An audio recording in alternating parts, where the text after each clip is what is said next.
Hi, guys. Welcome to the Lit Mag Lab podcast. This is Vevna Forrow. Yeah, let's get started. Okay, guys. So previously we discussed a little bit on what happens after an acceptance. Like, can you edit your poem? And how much does, an editor-in-chief typically, iron out your poem, further, or what does that look like? So I really just talked a little bit about that. And I know I keep saying these episodes are going to be on the shorter side. They're going to be various lengths, guys. So just forget I even said that. But yeah, I will try to keep most of the episodes, when possible, short and sweet. But I want to take the time to share as much as possible. So yeah. For this episode, we're going to cover Substack. If you don't know what Substack is, check it out. That's Substack. Now, a lot of poets, writers, others in the publication space, especially online, are familiar with Substack. I think they started in 2017, and now there are literally like 20 million users or something like that, tons of users on the platform. So it is very cool. A question, perhaps that if you're thinking of starting a Lit Mag journal that you may have, a question might be, can I make Substack the home of my Lit Mag or journal or my publication? Can I make it the home base? And is it suitable, for a magazine, online to really leverage, and go full throttle, all in, yeah? So the answer to that is, yeah, you totally could make Substack the home base for your Lit Mag or journal. There are quite a few literary magazines, online only that are out there, and also some that are in both print and digital that use Substack as an extension of their, literary magazine, or even presses sometimes use it, for communicating updates and to stay in touch with all contributors. Because essentially, Substack, it has a ability to, basically send out newsletters to others and publications. And everyone uses email today, nearly everyone. Not everyone uses social media. So we all have to use email, right, typically to send in our submissions. Of course, some places still permit, traditional mail-in of your submissions and stuff like that. But for the most part, everyone is using some sort of email account or email address and checks it, regularly. So it is a good way to share publications, share news, and to stay in touch with everyone who, has been a part of, the literary magazine or journal.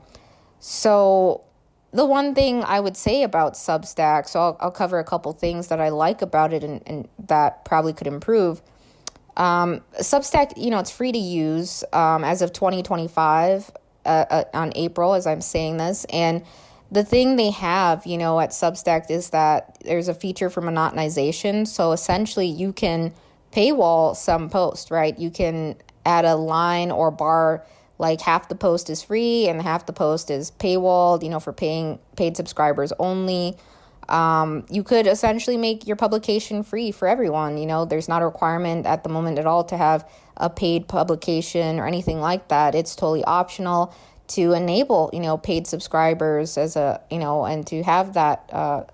The thing I don't like about it, I think, is that the tiers, right? So there is currently not a tier below $5. So it's like $5 or higher. And then you can create different levels, let's say $5, let's say $80. Someone wants to contribute monthly or something. You can adjust the tier, a set number for, different tier levels and stuff of pledging support and stuff, things like that. I think that's cool that others can pledge support, become a paid subscriber. And I just wish it would be a slightly lower amount, even $1 even, I think would be cool. I think that would be neat. And so Substack started, I think, in 2017 or was founded around then. And they have literally 20 million active users. I think that's what I last saw in the stats online. I could be wrong, but there's a lot of users on that platform. And I think what they've really done a great job of is making it very competitive against Instagram. So, live stories and video capabilities. Substack now can, do all of that. You can upload video content. You can host a live event and things like that. I think that's great. There are absolutely some lit mags and journals out there that, just post solely to Substack. They don't have a website. They don't have anything else. The problem with that, I think I mentioned this on the podcast before, some episodes, but I don't think you should have all of your eggs in one basket. Let's say, and it happens with Instagram accounts, social media accounts all the time, Substack is sort of blurring the line between social media and not. I mean, a lot of, news outlets use Substack, journalists, independent journalists, and all kinds of businesses use Substack. I've seen musicians and artists use Substack as well to stay in touch with their fans.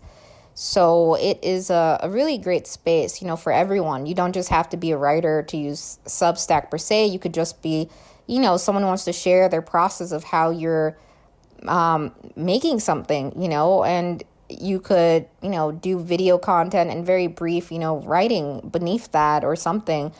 There's even podcast capabilities, and I'll maybe do an episode on podcasting, later for lit mags and journals. But yeah, it's packed with features.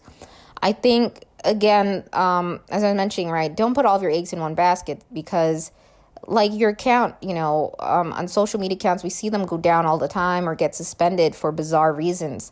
On Substack, if you do some searching online, there have been reports of others who, had their account flagged for various things or suddenly shut down out of the blue. And then they had to reach out and get that suspension lifted or find out what was going on there. So you really have to think about that. Like, if everything you've ever published, for the Lit Mag or Journal is just out in one space, right, and it ever goes down, where else can others read it? Because you need to have a backup option. And it's totally okay to, publish online and then maybe consider doing digital issues or something outside of Substack. Put them in print, things like that. I think it's a good way to, connect with others. There's a comment section. It has hearts. You can restack, repost, essentially. I really love the recommendation feature.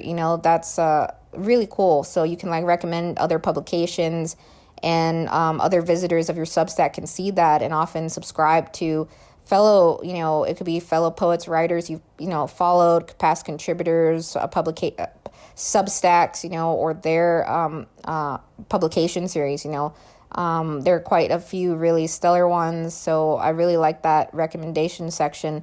And others have recommended Dipity Lit Mag, and, I think that's cool. And you can see the number of subscribers you got from that. So, yeah, it is, I think, just lacking a little bit in customization. So there's not a lot of flexibility to really, fully fledge out a very custom, distinct design.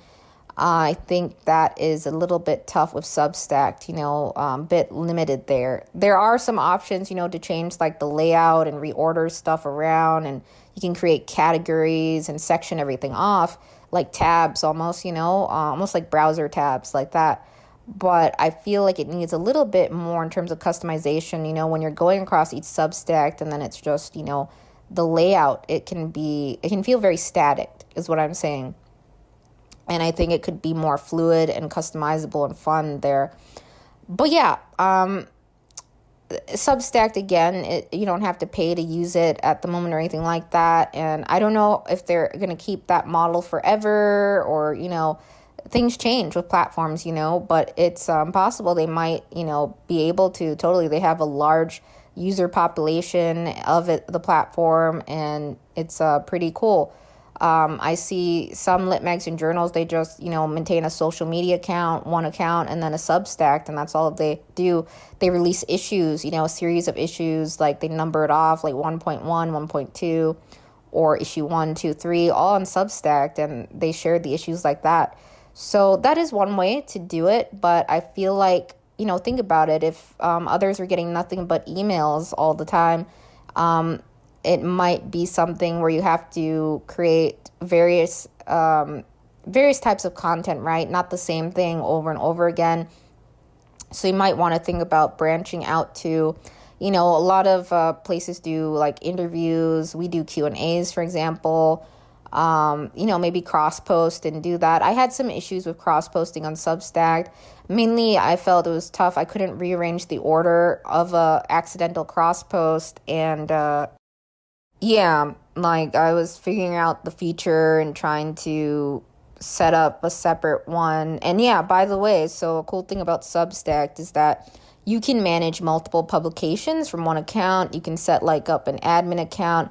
You can even have, team users and collaborations, by adding others to the post and giving them permissions and stuff like that. So I think that's neat. You can invite others, and it's a very collaborative, useful publication platform.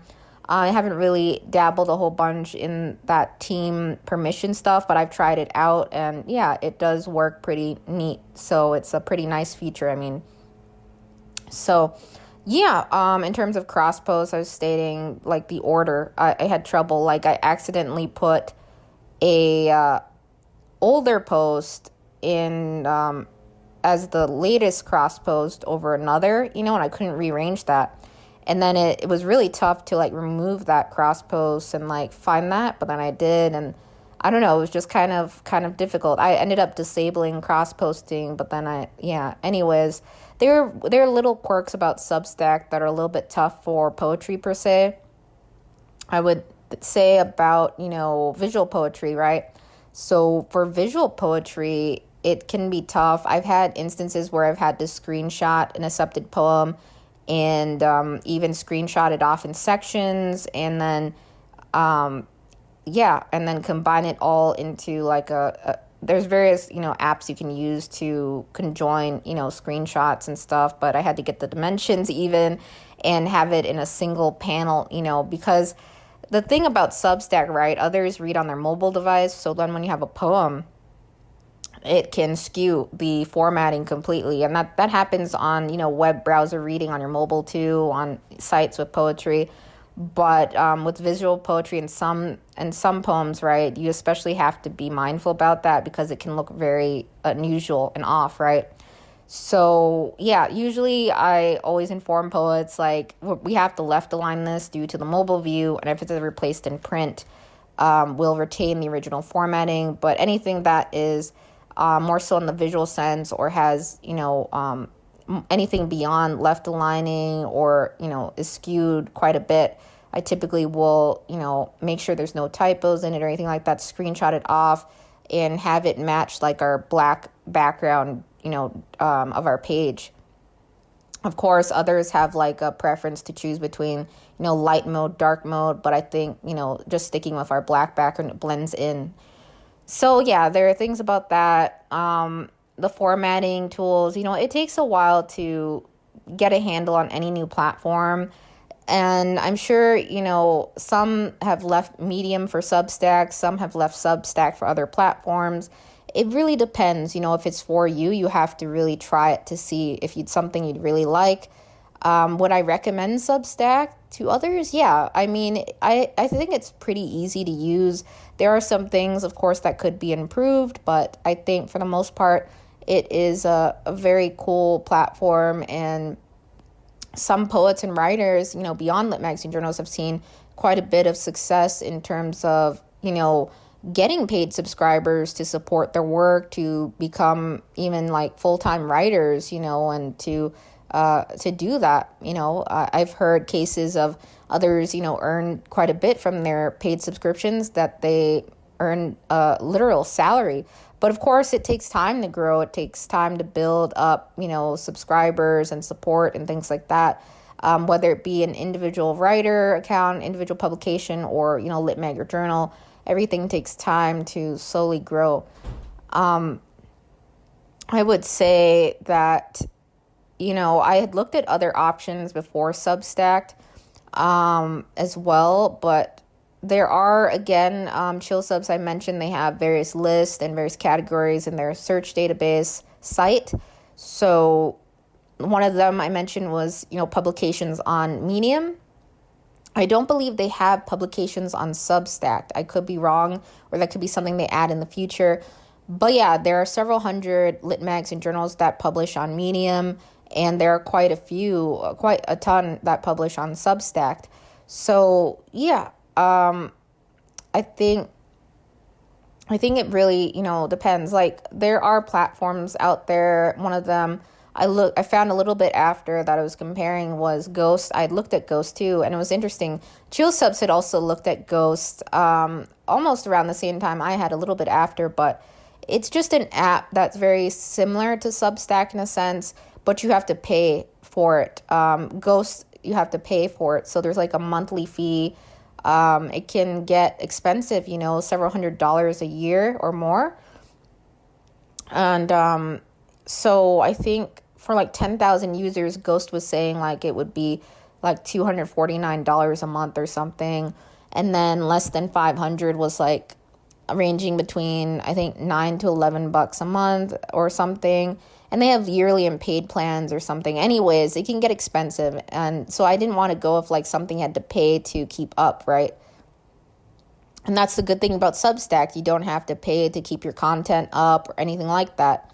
I find that problematic with any platform that you have to pay to keep content up or to keep your account active and stuff. So yeah, it's always a good idea, no matter whether you solely use Substack or a blogger site like Blogspot. There's some really great, journals out there that have been, publishing for a very long time and have just used something like Blogspot, and that's totally fine. WordPress, it works well, it comes up in, search results still, and yeah. Like an example, Lothlorien Journal. I've had work accepted into the Lothlorien Journal, and I'm a fan of it.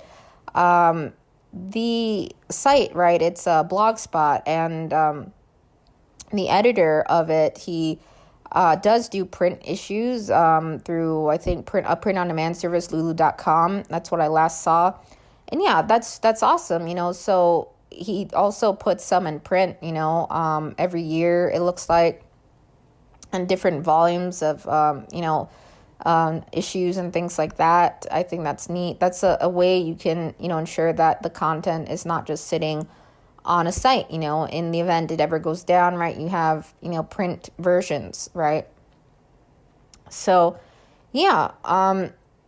Do I foresee Substack being something I'd use, forever? I think it's a good platform right now. There's always going to be something that comes out new, right? That is competitive against Substack, even Instagram, right? One day, there'll be another platform or something that will try to overtake another. It's always bound to happen. But for right now, yeah, Substack is a pretty good space, I especially like it as an extension of Dipity Lit Mag, for online publications beyond our website. I do put, some of the publications also on our website and things like that. But it's a good extension for like, interviews, Q&As, other fun bonus things. I don't like having paywalls, so we don't have any paywalls at the moment. I tried it briefly, like for our bonus content, like tips and tricks, and just sharing, thoughts and, with like ways to market your work. And as a writer, I also shared in the past some other, writer tips and a little bit of the back end of, Dipity's, yearly report or something like that for what we got back from issues and stuff. But really, paywalls are disruptive, right? If someone's seeing nothing but paywalls, it's going to be a turnoff to the, the readers and the subscribers. So you have to, I would say what I would have done differently, or what I will do, not will do, but what I would have done differently, I think some Substack creators, right, what they did was start paid posts from the get-go, right? They didn't end up doing, all free posts, from the start.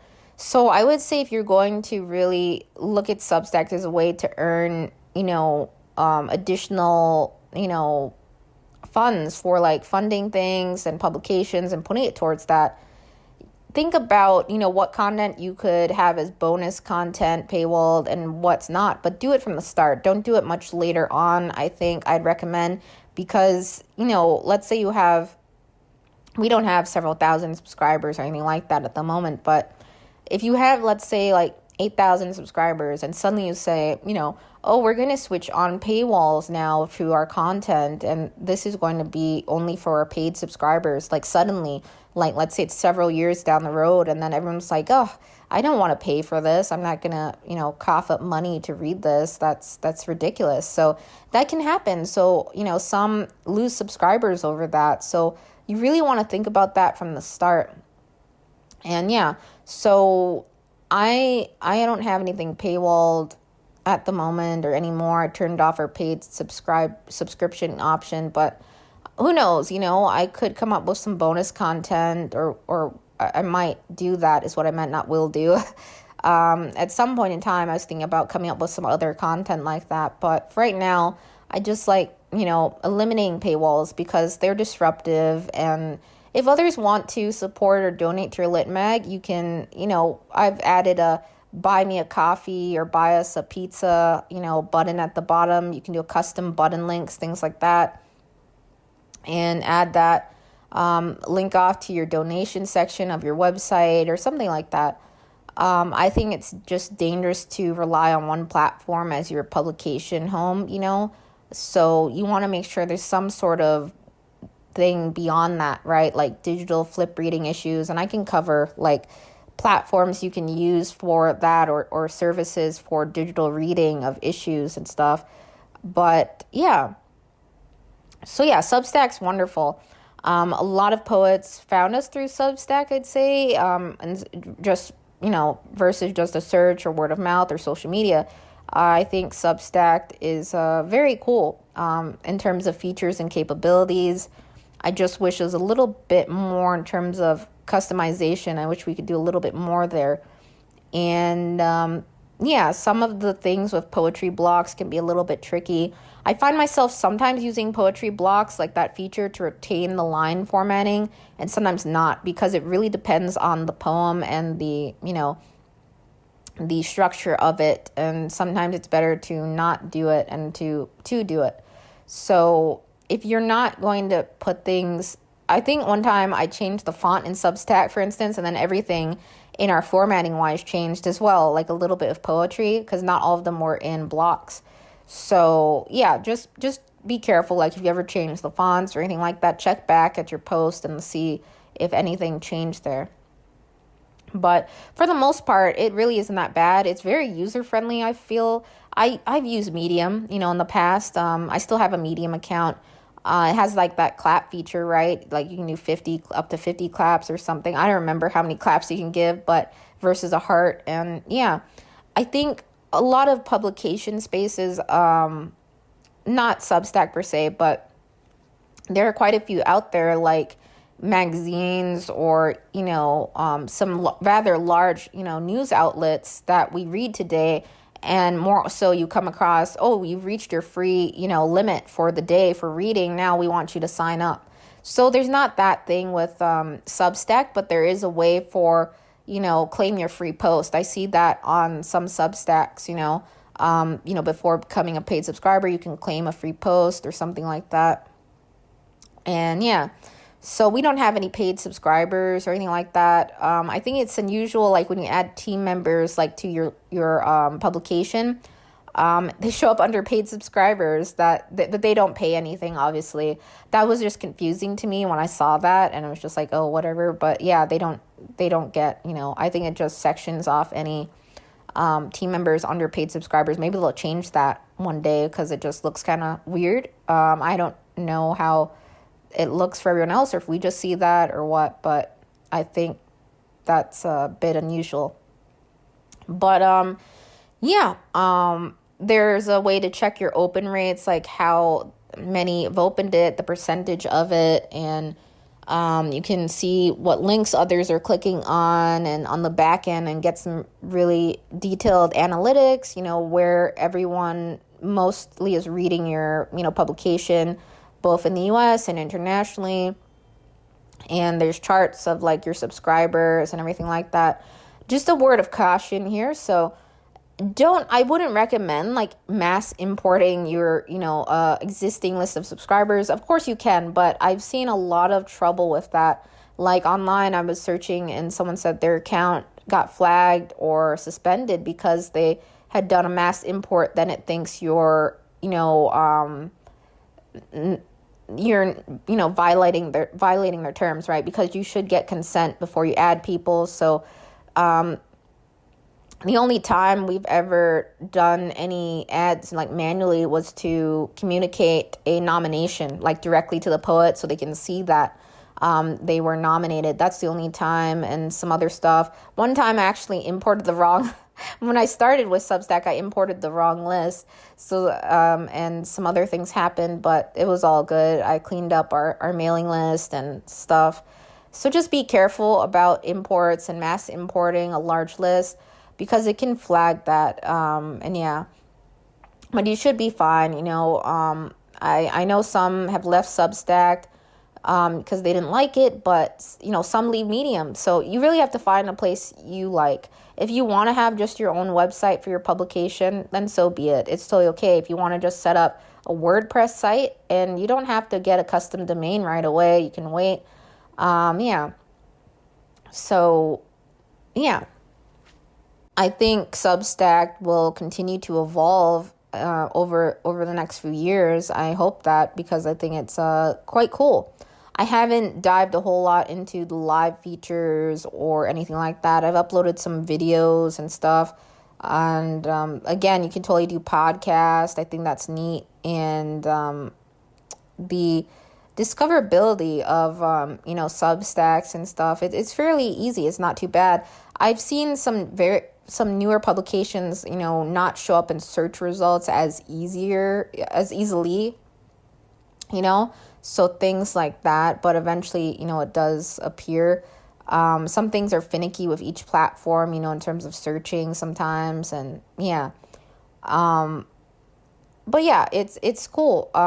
Again, don't get caught up in numbers, like how many subscribers someone has or how many follows or likes something gets. You may be posting content and no one may be engaging with you for a very long time, but yeah, there are absolutely, I've seen things like someone said, I didn't think anyone was really paying attention because no one was engaging with my post. They weren't commenting, they weren't hearting it. But then, someone said, you haven't posted in a while and I've been reading this. Where are you? Things like that I've seen in Substack, in like the notes section, which is cool. I like the notes section. Interesting enough. So like on like algorithms, something I've been testing, well, I'll share with you guys. Like I did a post like saying, hi, reaching out to the Substack universe, calling all poets and writers who love, art, poetry, all that, check out our, open calls, or we want to connect with you, or something along the lines of that. I had seen quite a few doing like reaching out, type of lines on Substack. And it's interesting how that post reached, like, I think it was like 30 plus, or it was a lot. That was the most a note ever got, seen because of the wording. I think even on Threads, I've seen some do that. And that post, like things worded that way seems to get more engagement. I don't know if it's something with the algorithm or how that works, but I always thought that was interesting. I tried it with another post, but I didn't get the same, identical results, but it was on a different, focus, more so not poetry, but a different call. And yeah, but I think that's interesting. I think the notes feature is cool. I see, writers, different publications just sharing photos of their day, posting their daily thoughts in the notes section, and all kinds of things, their pets. And, I've seen some lit mags, photographs and stuff like that. So it's, for everyone, basically, photographers even use Substack. So yeah, the possibilities with Substack are very cool, and you never know who may come across your work through a platform like Substack, and it's pretty neat.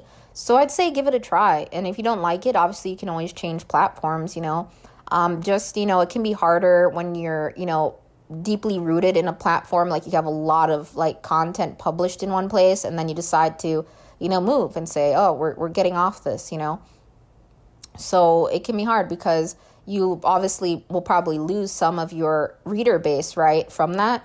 It's possible you might lose very few, but still you'll lose probably, some of your reader base if you move later on, like several years down the road. We started our Substack, I think, October 2023, I think that's right. Yeah. And, so we are sitting at, slightly under 300 subscribers, and I don't post like weekly or monthly. I used to post a lot more, but sometimes our queue is quite heavy, and sometimes there are, other tasks or print issues, and then I'll completely break, and it'll be a very cricket window for a very long time. But, I think it's a good way to stay in touch with everyone who follows, the Lit Mag Journal.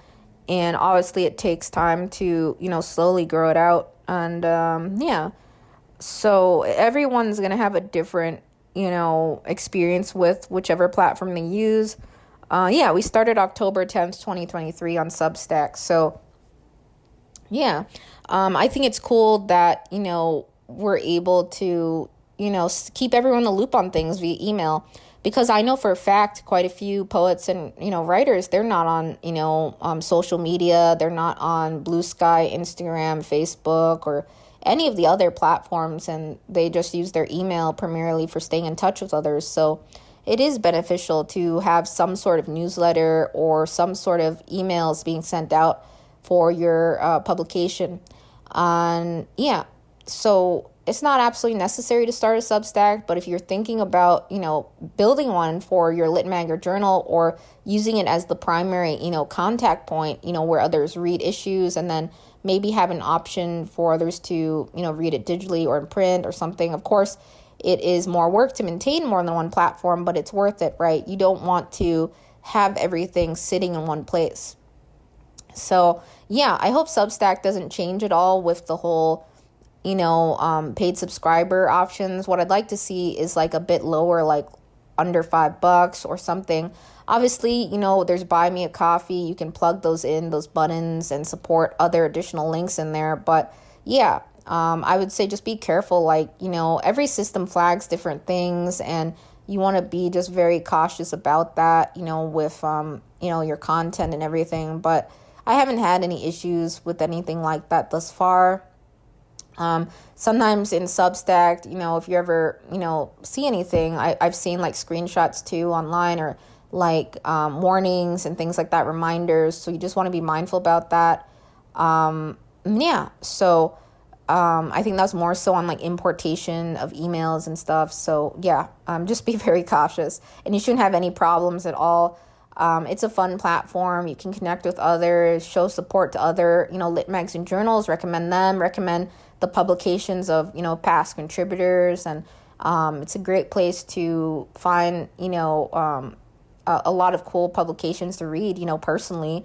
I love some of the ones I've come across. And obviously, getting a bunch of emails can be tough to manage, right? So if you're going to run one, whether it be Substacked or not, just make sure you try not to bombard others with emails, right? I know some people post daily, every day at 5 a.m., or they post every 2 days, So think about a schedule. If you ever have a lot of posts back to back, I really just try to post when I can. So if it's back to back, it happens sometimes. But trying to plan it out if you can. There's a scheduling feature that I've used from time to time. But then I realized, there's a typo, right? You can easily update, your publication. You can make a clone of one. Thing about deleting and recreating a post with the same name, it adds like a couple characters after it, I think in the URL, so that changes. So there are things like that. You just have to try it and see, basically. A lot of great features. I think they're working on other things, obviously, to always improve the platform. And I would say I prefer Substack over Medium. I would say that. I still like a lot of things about Medium. Who knows? We may make a Dipity Lit Mag Medium.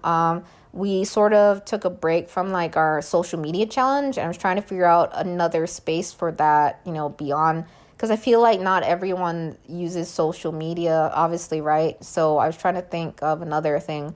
By the way, there are totally some publications that run strictly on social media publishing. I submitted to one. I think it was called Lickety Split. I could be wrong, but the name was super fun. There are some out there that their home is nothing but a social media account, and they have, several thousand followers, who read those. So actually, let me see if it's still around, guys. I'm going to do this. Let me see if it still exists, because I think that one was so cool. That was one I submitted to, like, in a DM. They had you do submissions via DM, basically, and I thought that was kind of unique.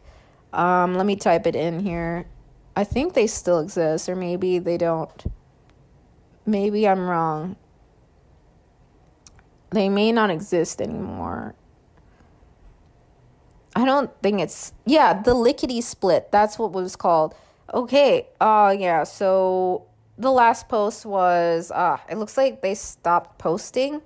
I don't know. The last post was... it says they'll be back in spring and hibernating. That was last year, December 2024. But yeah, the Lickety Split. That's Lickety Split.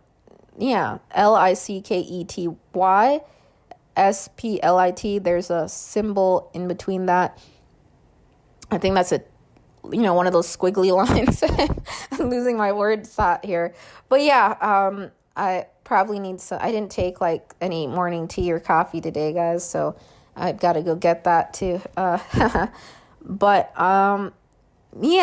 So yeah, they had 7,000 followers on their space out on, that was formerly, Twitter, now X. I don't use that anymore, to be honest, but obviously you could do the same thing with Blue Sky or another platform and plug in like a support PayPal me link or buy me a coffee. That's one way. Some places do consider, poetry published on social media, as they, if it's on social media, they consider it published. So, at Dipity, we do allow, like on our Substack posts, to share poems from social media. We just want them to tell us and indicate that, because that impacts some of the events and, things we do for awards and nominations and things like that. We do allow previously published short stories and, personal, as long as it's not from another Lit Mag Journal press, it's all okay. But short stories are the exception for us, for previously published. And again, Chill Subs has that neat feature, if it says under a Lit Mag Journal, subs previously published, or on a press even, I hope they add a click feature, because right now you have to hover over it to see the exceptions, right? So yeah, just be mindful about that. But yeah, you could totally set up a social media account and share poetry off of there. Doesn't have to be Substack again, Blogspot, WordPress. It could be a website. It's up to you. There have been questions over online. If you see, I did some searching and others were like, can a blog be like a lit mag or journal? Can it be? So yeah, it can totally be. You just want to make sure that you have it organized in a way. You have like a mission statement, all of that, like very clear about the publication, and info about who runs it. You want to make it very clean and organized. And, totally one day you could do print versions of the publications and the issues. And, some places on Substack, again, they do, each post is an issue, essentially. There was one cool one I saw out there, and maybe I'll do like Lit Mag and journal reviews one day on the podcast or something, but a Jean Salad, JEANSALAD. So I've seen some publications like that they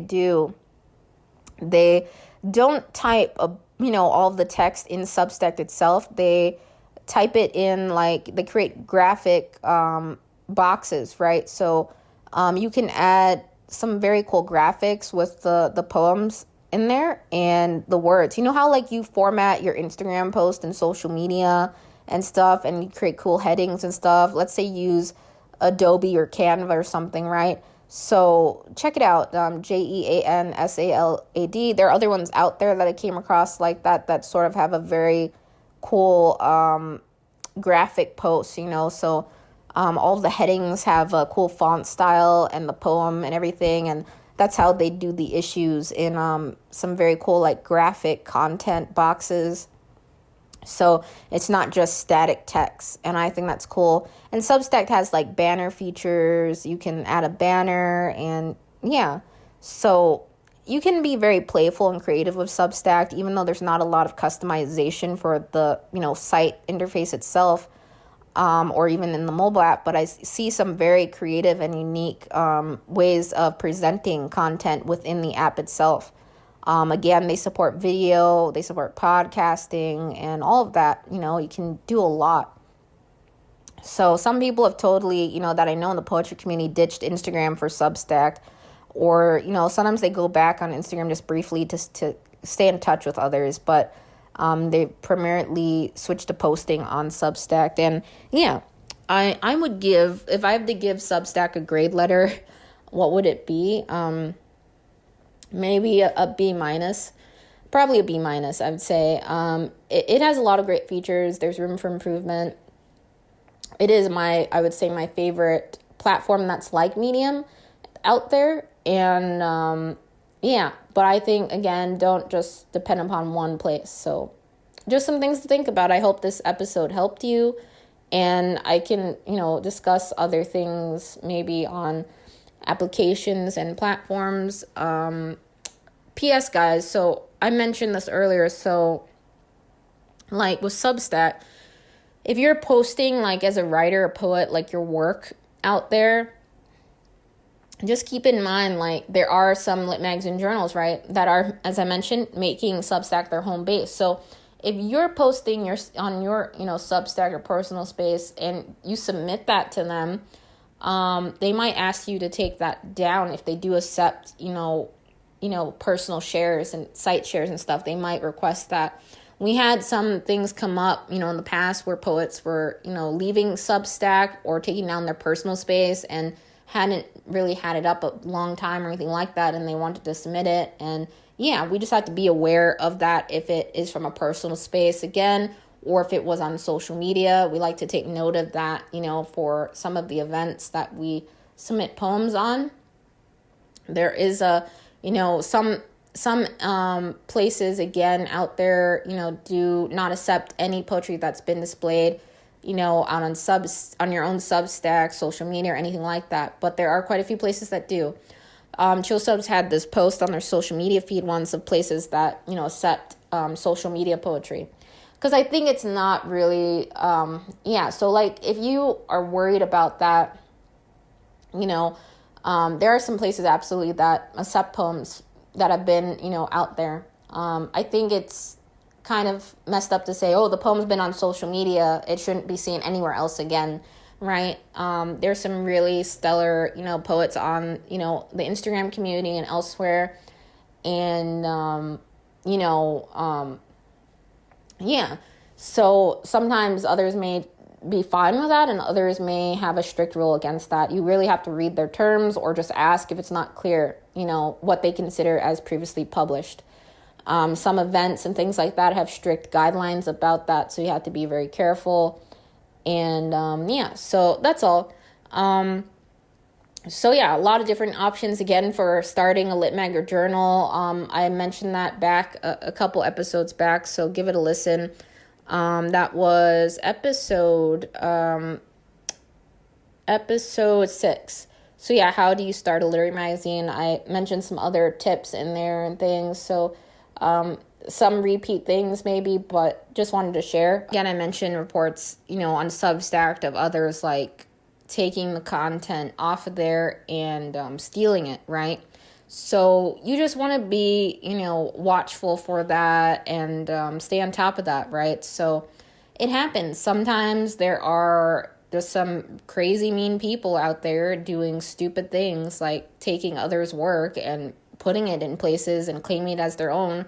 A lot of things, and maybe I'll go into this on an episode on how to, handle like plagiarism at a lit mag or journal, or, how to catch those things and things to look out for. But yeah, just keep that in mind. Like, even if you're not running a lit mag or journal, whether you be a writer, photographer, artist, the content you're posting out there is publicly, available unless it's behind a paywall or something like that, right? And others can, screenshot that, save it, copy, paste it, right? So it isn't really protected by anything. I mentioned earlier, like some places have like a graphic, design styled post, like it's a JPEG or PNG file, and the poem's in that file. And that is harder to, I see poets, they take their Instagram post basically and they post it out on Substack. And that per se, wouldn't show up as easily in search results, right? Because it's a graphic. I don't think it does anyway, because it's a static image, right? Versus like typing text in Substack itself. So it would be more so someone could just like, screenshot or save the image. There is like a watermark feature in Substack you can do, and some other stuff. You can obviously create your own watermark over stuff if you want to. And of course, others can remove watermarks and stuff like that, but it's just an extra layer of like, it makes it a little bit tougher for anyone to really do that. Obviously, it sucks when others do that or steal content from platforms and stuff, but, you do the best you can to catch that, stay on top of it. Sometimes others alert you of that, and you just report it and make sure it's handled and addressed, So there are some, bizarre things like that, and obviously, every platform is going to have some complaints against it or some pros and cons, right? So again, whether you want to use Substack, is up to you. I would, again, highly suggest you create some sort of mailing list for your publication to stay in touch with contributors who have followed you from day one. And it's a great, simple way. Tons of different, mailing list platforms. Substack's not the only one, but it is a pretty good one considering how many features they have packed into the app itself. So it's all centralized, but there are some other ones out there if you're looking for something very simple, just to email others and notify them or to share, it doesn't have to be anything too fancy, smancy, right? It can be pretty tough when you have a lot of bells and whistles that you don't use and you just, so whichever platform you go with, make sure you're happy with it, because once you get situated in a place, it becomes, tougher and tougher to make a move away from it, right? It does. So, and it can take a long time to make a move later down the road, but, to another platform or space. So, just some things to take in consideration. But obviously, with a website, right, you have more control over that versus, obviously, you have a hosting provider, right, and things like that. But you still have more control and customization over that. You could have, like, a developer come in and do your site design and things like that. I've done our site design as best I can, modified things on my own, added some toggle features. I'm trying to learn how to put in a search box function in the site. I have done some basic like HTML and code, markup languages and stuff in the past, and HTML5, way back, but I'm a little bit rusty, but trying to do that on my own and figure things out. I like trying to do things on my own first rather than investing in, several $100s or thousands of dollars in, development and stuff. But a site overall, it doesn't cost much to start up a website if you're a lit mag or journal. If you don't want to invest in your own domain or pay to get rid of there's usually like banners along websites. The site was built with the hosting provider or whatever platform you choose.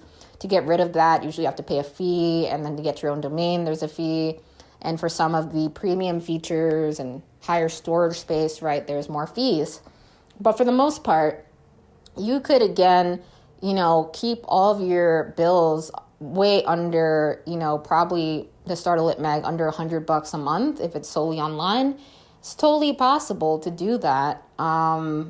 It doesn't cost much to start up a site. It really doesn't. Only time it becomes kind of costly is when you start, growing your publication, getting into print again, or, needing more storage space, or, anything like that.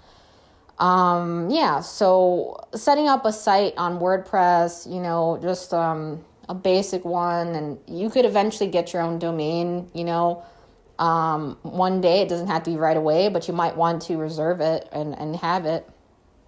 It just looks better, I think, without the appendage of .wordpress.com, .blogspot.com, .substack.com, right? It looks cleaner when it's just the name of the lit mag or journal. It's not a huge deal, though. I've totally have submitted to places, that have that and are, based off of blog platforms per se. And they still do a really lovely job of, promoting the work on their social media channels, and everything's categorized by year in the page and everything on their site, and they do print issues, things like that. So really, it's up to you if you want to invest in a little bit in a site and then have a mailing newsletter and everything. But I highly recommend you have some sort of mailing list, even if you're just a writer, a solo writer or author, and you want to stay in touch with your reader base or those who follow you.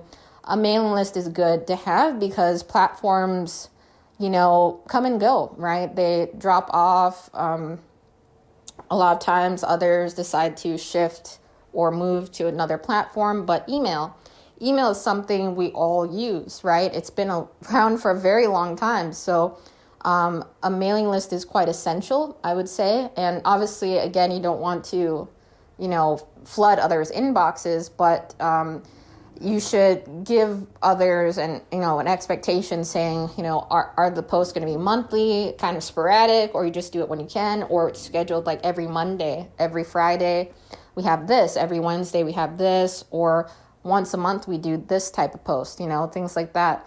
Or I give an update once a month, or every 2 months, every 3. Think about it like that. You can do it based on your schedule and, what works for you.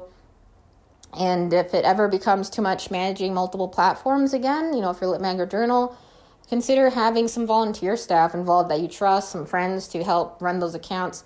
I've been sort of wearing multiple hats doing it, but it's fun to me. I learned a lot in the process of, diving into various platforms, trying different things. Eventually find things that, work for you, right? That you like and you feel comfortable with. So that's so important that you feel, comfortable and safe on the platform that you're using and can get behind it. Obviously, a lot of things have changed with platforms like Instagram and, Twitter, formerly X, and stuff like that. I'm not going to go into it, but I think the experience of it has really been kind of, disappointing, the way it's gone with a lot of the changes and stuff, from when I first joined it, as an artist myself, and I used to just post drawings and stuff, and then I later moved on to poetry, posting and sharing poetry on social media, and took a break. So I don't like that whole AI content scraping thing again on Instagram and some social media spaces. Obviously, we can't completely, eliminate AI from the face of the earth, but it's always going to be around since its existence, But Substack does have that toggle feature. They have a really great settings panel where you can adjust things quite a bit, in there. And there's a feature saying opt out of I think AI, training and stuff. I think that it's something along the lines of that. So, yeah, I think platforms that have a bunch of ads and stuff like that can be really distracting and really hard to use. So I hope, Substack, stays, in the direction it's going in. It's been nothing but positive, I feel like. And a lot of good notes with Substack. But I know the experience for everyone on Substack hasn't been the same. And so it really depends. Again, It doesn't hurt to try it. And if you don't like it, move on to a different platform. That's it. So tons are out there for newsletters, and quite similar to Substack. You just have to, compare and contrast and go from there, yeah? So, yeah, just wanted to add that in, yeah? P.S. guys, I will put some links to some of the ones I mentioned and also some of the ones I didn't, alternatives to Substack. If you don't end up, liking it, or, you end up trying it out and you're like, what else is out there? So, again, I predominantly have experience with like Substack, Medium. I've tried out Patreon a little bit. Like I had an account with them, but I didn't like fully go into it yet, We still might use it one day, who knows. MailChimp, is another one I know some move to, and Beehive is one I've heard of that some fellow artists have used as well. And I mentioned Ghost, and there are some other ones out there. ConvertKit, I'm not too familiar with that, but yeah, there's quite a few out there, for monotonization and building a community around, around those who follow you and subscribe. So a lot of options out there. I think you just have to see what is best for you, like usability wise, yeah. And it's can also be fun, I don't know. I have a lot of fun trying to figure things out and platforms and stuff. I know for others it could be more of a headache or kind of troublesome. You just want to get the content out there and go. But I think, every platform, again, has some quirks about it, some various things that perhaps you wish could change. But, if you're going to, use one long term, you want to be certain about it, right? So it's hard to really hop from platform to platform, from service to service. I don't like doing that unless it's absolutely necessary, like with our move off of Submittable, right? That's not a newsletter system, again, a submission management system, but I'll talk a little bit about Submittable, like what I really like about it in the future, and what we're moving to next for our submission management system and stuff. But yeah, I just wanted to cover Substack and mailing list platforms. So I'll list some, some of the ones below, like some of the alternatives, and some of even the publications I mentioned to check out as examples. And yeah, so you get an idea of what I was saying, since I didn't do like a screen share video on this episode or anything like that. I know it helps for others to be able to see things, not just audio. So, but yeah, if you enjoyed this episode, again, I hope it helped you, and take care, guys. Have awesome days ahead, yeah? Oh, but wait, guys, I completely forgot to mention, and I know this is a super long episode, but on a website, right, they have blog capabilities, right? And usually on the back end, there's a mailing list feature or email marketing, type campaign features that you can leverage. And for those, setting up a template on the back end for, customizing what others see on those, and a little bit, there's usually a free cap, and then, to increase your frequency for your mailing list, the number of sends, there's usually a fees involved, monthly for that. Otherwise, there's usually a capability, for just having others sign up when they visit your site, to the publication section, aka it could be a blog too. And that has no fees involved, besides you're just paying, your monthly hosting fees and the site, any premium features you're using or anything like that, to remove, any banners or other things tied to your hosting provider. But yeah, so you can totally have just this website and, use that, sign up, you set up a sign up option through your website itself. And if everything is just going through, your site in terms of your mailing list and those who sign up that way, if you want to get a little bit more custom on the back end with like your emails and a template and stuff, and increase the frequency of that, like regularly, like every week or month. There's usually fees for that. So again, with Substack, there are no, as of April 2025, no fees involved. You have just the option to switch on paid subscriber options to paywall certain things with a line which you can move, a horizontal line essentially. So, choose which part of the content is paywall, or you want to monetize or have bonus sections. It's up to you, or make it entirely free, right? So I tried out briefly like a built-in, template and stuff, but then like the cost was like, it's not worth it considering the number of opens I was seeing over that. And it wasn't really friendly to get comments and stuff, right? When someone replies to an email, right, you get it. Versus, Substack, right? When someone comments, others can see it. They can like that comment, reply, or, have that discussion going at the bottom of it. So I think that's really nice. Of course, on websites, you can add a comment section too and things like that. So, and some interaction features like a thumbs up or like, but it's really up to you, what works best for you. A lot of great platforms again out there. I just wanted to tack that on. I added a note at the bottom again with some examples and links, of a couple lit mags, just like 3, and journals out there on a few different spaces, just so you get the gist of what I was talking about, like with WordPress, Blogspot, and Substack, and feel free to check out, our Substack. Again, we use it just as an extension of our website, essentially, to share some bonus content, some fun things, interviews, and Q&As, and to learn more about various artists and things of that nature. So you can do a lot with your Substack and, section everything off. So it is a very cool platform, and I'll be curious to see where it goes, in the next few years. Obviously, no platform is around for forever and ever and ever. But again, it's always good to have backup options, right? And you can, again, always switch if you're not happy with a platform or any changes to it. It just takes some time for any migrations, right? Again. So just wanted to tack that on, and bye now. Bye officially now. Yeah. Take care. Have awesome days ahead again. Yeah.